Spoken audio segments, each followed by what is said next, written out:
ایرانی security chief علی Larijani کی شہادت کے بعد ایران کے اسرائیل پر پوری شدت سے حملے، تل Aviv per cluster war had سے حملہ کیا گیا، میزائلوں کی بارش کر دی گئی، اسرائیلی فوجی تنصیبات کو بھی نشانہ بنایا گیا۔ بن گوریان ایئرپورٹ پر میزائل حملے میں 3 طیارے متاثر ہوئے۔ ایران جنگ میں شریک امریکی طیارہ بردار بحری بیڑا USS جیرالڈ آر فورڈ جنگ چھوڑ کر بحیرہ احمر سے واپس لوٹ گیا۔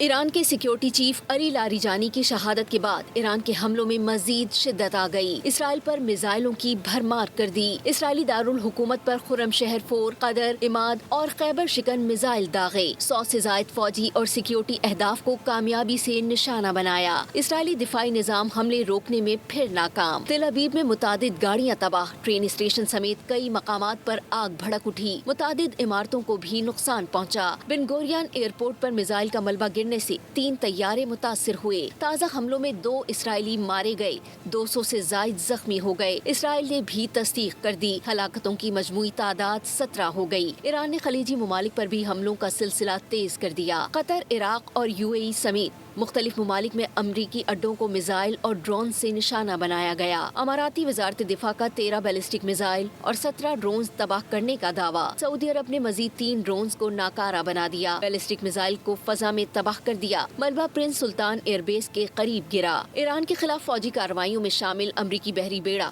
USS جیرالڈ فورڈ میدان جنگ سے واپس لوٹنے پر مجبور ہو گیا۔ بحری بیڑے میں آگ لگ گئی تھی، آگ پر قابو پانے میں 30 گھنٹوں سے زائد وقت لگا۔ واقعے میں 2 امریکی فوجی بھی زخمی ہوئے تھے۔ سبسکرائب کریں اور بیل دبائیں تاکہ کوئی خبر رہ نہ جائے۔